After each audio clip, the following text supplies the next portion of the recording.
hondureños forjando su propio camino día a día. Inmigrantes, aquellos que miran al futuro aprovechando las oportunidades a su alcance. Risas, llantos, alegrías y tristezas. Esto es Soy Inmigrante. Además de unirnos cuando perseguimos el mismo objetivo, a las personas nos juntan esas cosas que tenemos en común como el idioma, la religión o la cultura.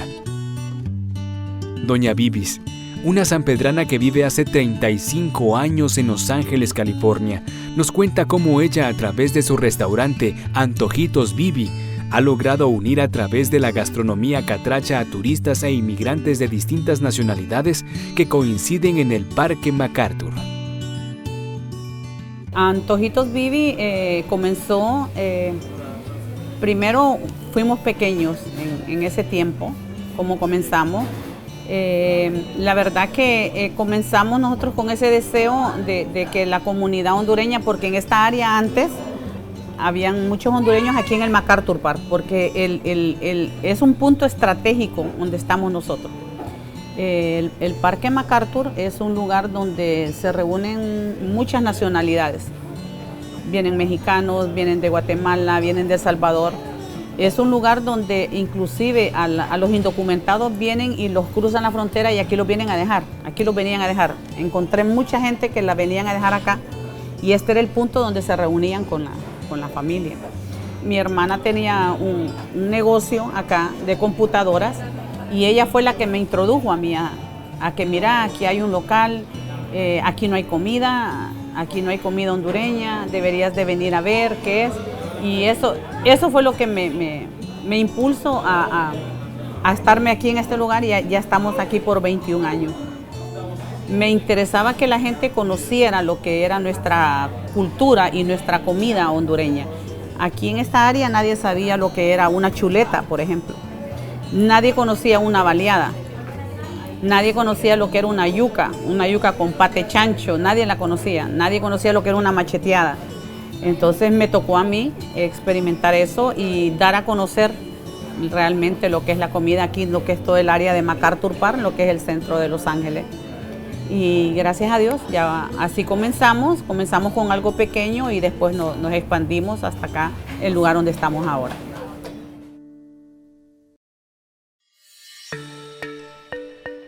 ¿Cómo es que Mario y Bibi llegaron a Estados Unidos? ¿Por qué dejaron Honduras? ¿Qué los empujó a entrar en una selva foránea donde todo es nuevo, extraño y complicado? Parte necesidad y parte emocional. En ese tiempo mis hermanos comenzaban con ese deseo de venir a conocer los Estados Unidos. Y 3 de mis hermanos ya se habían venido para acá. Entonces, ellos cuando conversábamos allá, ellos me llamaban y me decían, venite, mira, aquí está bueno, aquí podemos avanzar, salir adelante. En ese tiempo el dólar en Honduras estaba al 2 por 1. Eso era la parte emocional que me unía a que mis hermanos se habían venido y yo no me quería quedar sola allá, a pesar de que tenía a mi esposo y que ya tenía 2 hijos. Mi vida era, yo creo que era como la vida corriente en Honduras, normal en el estatus en que nosotros estábamos viviendo, en el nivel que estábamos nosotros viviendo allá, de estudiar de noche y trabajar de día, pero con una mentalidad siempre de superación. Siempre queríamos superarnos, teníamos sueños, teníamos anhelos. Mi esposo trabajaba en ese tiempo, primero trabajó para Cativo, las pinturas Cativo, y luego trabajó para la cervecería hondureña, que cuando nosotros nos venimos, él ya trabajaba para la cervecería hondureña.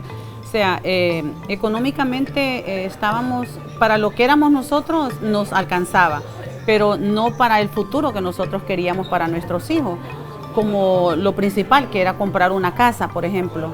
Entonces, ese sueño fue lo que nos hizo llegar hasta acá, el anhelo de comprar una casa. Tomé la decisión, yo trabajaba para don Carlos García y tomé la decisión porque una de las hijas de don Carlos García tenía un viaje ya planeado para acá y ella traía a 5 de sus hijos porque ella ya había estado aquí en la ciudad de Los Ángeles. Entonces ella me dijo, Secre, vámonos, no le gustaría ir a conocer allá y se encuentra con sus hermanos y con su familia. Vámonos, me decía ella. Entonces ahí tomé yo valor y tomé el viaje, tomé la decisión de venirme para acá. Sí fue muy difícil porque yo dejaba a mis hijos, dejaba a mi esposo, dejaba a mi familia, que estaba mi madre, también estaba mi madre allá. Esa parte, ¿verdad? Y no fue tan como la persona con que yo venía, con ella, ya conocía el camino, ya conocía México. Entonces la primera vez ya venía yo con una persona de confianza que podíamos conversar y me podía entender. Pero sí fue difícil a la hora de que ya llegamos hasta Tijuana, porque entramos por Tijuana. Nosotros recorrimos todo lo que es México. Y sí fue muy difícil porque nos tocó situaciones feas, la verdad, en el camino. La suciedad, el río, un río sucio de aguas negras donde teníamos que pasar, la persecución de donde venían los otros coyotes que venían, los asaltantes, porque siempre hay asaltantes. Entonces nos cuidábamos, como era un grupo que veníamos de 7 personas, ¿verdad? Venía ella, sus 5 hijos y todavía venía yo también, éramos 7 personas.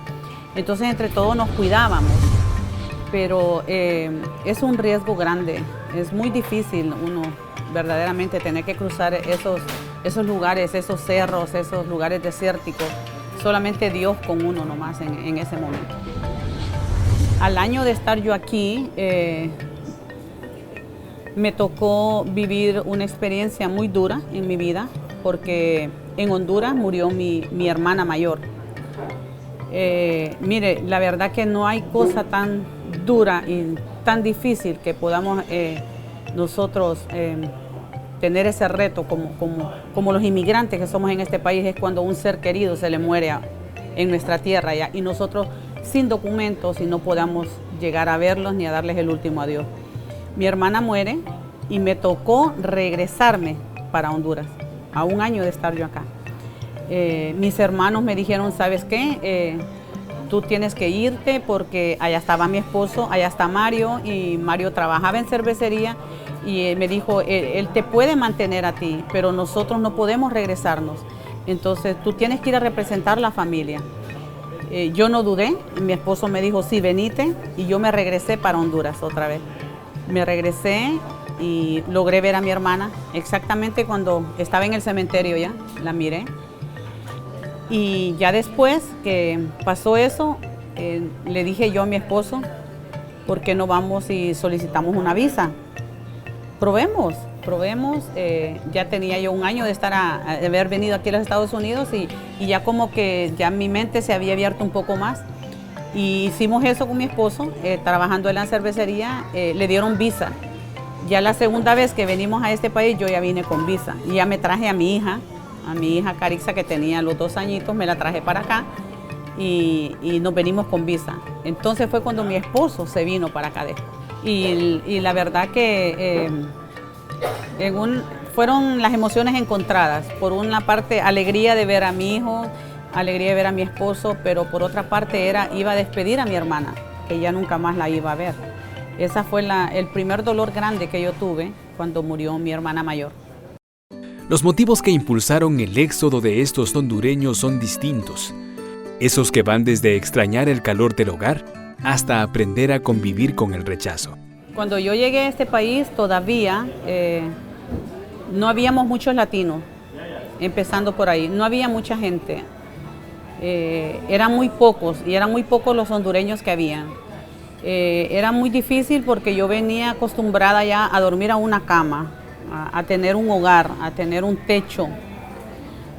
Cuando ya vine aquí me tocó dormir en el suelo, en una alfombra, empezando por ahí, no tener ya despertar a la realidad y encontrarse con un monstruo de ciudad grandísimo, grandísimas calles grandísimas, los supermercados grandísimos, empezar a pensar, bueno, y ahora no conozco a nadie. Allá todo el mundo nos conocíamos, uno platicaba con la gente y aquí no lo conocía. Entonces fue un trauma fue un trauma porque uno se empieza a sentir solo, la nostalgia, empieza a extrañar hasta el aire de allá uno.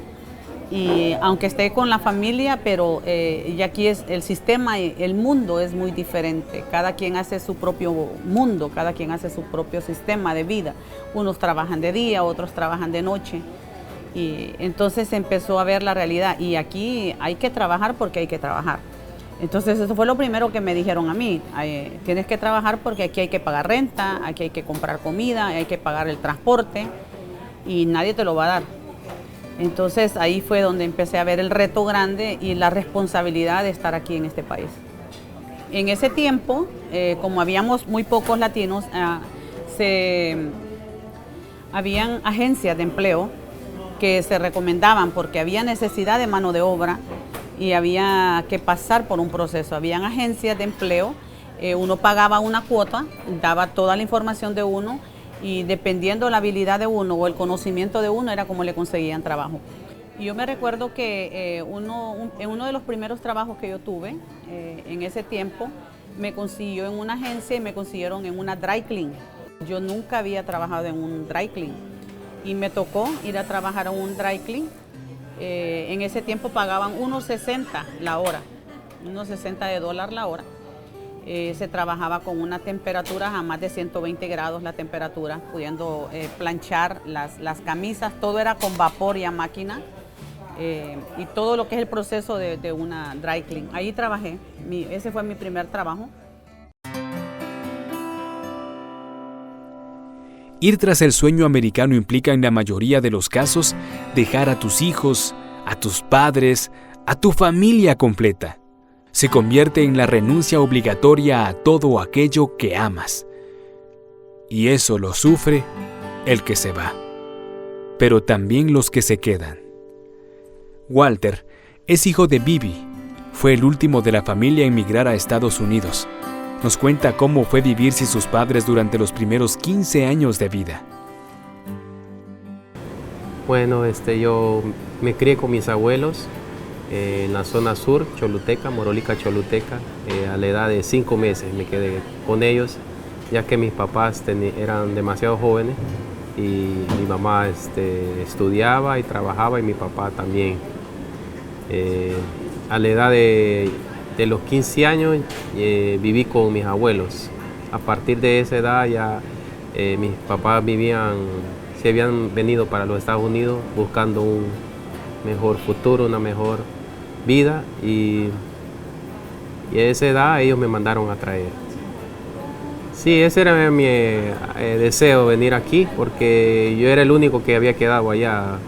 Mi hermana se había venido con ellos y había nacido otra hermana acá en los Estados Unidos. Tuve mucho cariño de parte de mis abuelos. Siempre estuvieron ahí conmigo, me dieron lo mejor, los buenos consejos, y tenía comunicación, aunque en aquel tiempo era por medio de cartas, me comunicaba con mis papás. Y siempre les decía que los extrañaba mucho también, aunque no conviví mucho con ellos desde pequeño, pero siempre estaban en mi mente quiénes eran. Pasaron muchos años para que mi hijo Walter viniera para acá. Nosotros la verdad no queríamos, porque nos daba el temor, yo ya lo había experimentado cómo se venía la gente por México, ¿verdad? Y la verdad es que yo me preparé porque yo traía dinero de allá. Yo tenía mis ahorros y yo me traje dinero. Aparte venía con una persona que me conocía y nos conocíamos y tenía familia en México. Pero imagínense las personas que no traen ni nada de dinero para el camino. Se sufre aún más. Entonces yo no quería que a mi hijo le pasara eso. Pero sí, nosotros estuvimos trabajando con mi esposo para que mi hijo se educara allá, estudiara, y nunca dejamos de enviarle a él lo que él necesitaba. Pero cuando ya mi hijo ya creció y cuando ya mi hijo ya tenía 16 años, entonces él me dijo, yo me quiero ir para allá, yo no quiero estudiar acá, yo me quiero ir para donde están ustedes. Y tomamos la decisión de mandar a traerlo. Corrimos el riesgo de mandar a traerlo, pero gracias a Dios ya ahorita Walter ya está aquí y ya tiene, ¿qué? 17 años de estar acá en este país.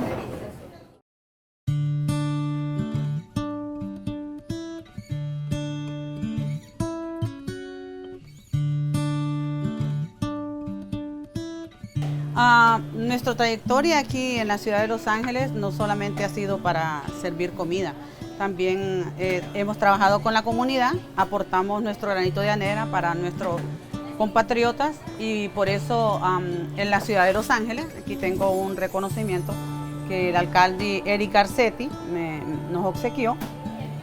Es un lindo reconocimiento, la verdad que yo me sentí muy honrada de ser hondureña y aparte de poder estar mostrando nuestra cultura de Honduras. Este es un reconocimiento de parte del alcalde de Los Ángeles. También nos han mandado desde Sacramento, nos han mandado el Senado, nos han mandado también reconocimiento. Aquí está nuestro senador que es Kevin de León, aquí está la firma de él. Este es uno de los que nos ha dado Health Department, que sería salubridad en lo que es en Honduras, por trabajar muy limpio y hacer muy buena calidad de la comida. Uno de los que va junto con este reconocimiento es Los Angeles Times. Hubo un programa donde nos estaban catalogando en los restaurantes del tipo de comida que nosotros vendíamos. Y me sentí muy honrada porque representé el platillo de pollo guisado. Para nosotros fue una gran sorpresa esto cuando nos tiraron en el diario y no sabíamos que la gente ese día hacía cola para llegar al restaurante. Pero ¿por qué hacía tanta cola? Nosotros miramos y tanto americano, muchos gringos llegaron. Y nos dijeron ellos, ¿ustedes no se dan cuenta que son famosos? No, ¿pero por qué? Porque salieron en el periódico y todo el mundo venía con el periódico en sus manos, querían probar qué era eso.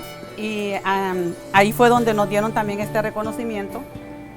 Entre los pocos, el mejor. Así nos pusieron a nosotros.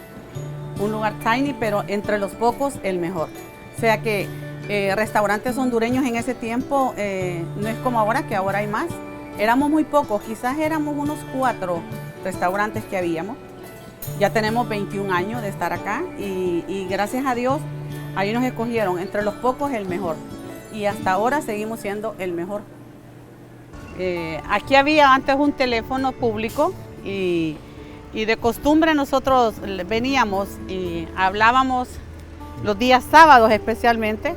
Queríamos hablar con nuestros familiares allá en Honduras y yo le decía a mi esposo que se fuera para Hondutel, que yo le iba a hablar a las 10 de la mañana. Pero ya estábamos nosotros aquí haciendo filas. Aquí en este poste nos poníamos, hacíamos fila, esperando el turno de que una persona dejara ya el teléfono, porque por $5, uno pagaba $5, pagaba en ese tiempo, y aquí uno conversaba hasta 1 hora con $5 que uno pagaba. Y era algo emocionante, era tan lindo porque ese era el medio de comunicación que teníamos para poder escuchar la voz de nuestros familiares. Y sabíamos de que ellos iban a estar ahí pendientes, esperando esa llamada. No como ahora, que ahora nos podemos ver en una videollamada o ahora muy fácilmente tienen su teléfono por medio de internet. Antes no, antes hace 35 años atrás creo que los inmigrantes sufríamos sentimentalmente más, emocionalmente más. Teníamos también eso, que lidiar con eso, con los sentimientos de que estábamos tan lejos de nuestra tierra, tan lejos de nuestra familia, sin poder verlos, sin poder tocarlos, solamente escuchar su voz y una vez a la semana. Dios tiene un plan perfecto para cada uno de nosotros y creo que Dios conoce los mejores tiempos en nuestras vidas. ¿Quién me iba a decir a mí que después de, bueno, ya tengo 21 años de estar aquí en esta esquina, pero 35 años de vivir acá en Los Ángeles? Tuve 15 años, nunca me imaginé que íbamos a tener mi negocio exactamente aquí, en la esquina donde yo venía a pararme a hablar por teléfono, a querer saber algo de mi familia, de mi gente. Y ahora tenemos la bendición de tener mi negocio ya por 21 años, aquí en la misma área que un día me vio llorar, un día me vio reírme al saber de las noticias. Realmente Es un proceso en nuestras vidas. Salir de nuestras tierras, salir de nuestro país, es un proceso. Pero con mucha fuerza, con mucho valor y con mucha valentía podemos salir adelante. No, me hizo acordarme cuando, cuando hablaba yo para allá. Por medio de un teléfono como esta, fue cuando yo me di cuenta de que mi hermana había muerto. Con un teléfono por esta es triste que le den a uno una noticia así. No es como ahora, que ahora si alguien está enfermo o algo, tiene una necesidad, pues pueden ir hasta el hospital y le pueden llevar su celular y usted los puede ver ahí mediante una llamada telefónica. Antes no, antes solamente esperábamos una semana para poder escuchar noticias de nuestra familia. Vivi han sobresalido en sus comunidades. Han demostrado que el ser humano es capaz de adaptarse y fortalecerse en la adversidad. Risas, llantos, alegrías y tristezas. Esto es Soy Inmigrante.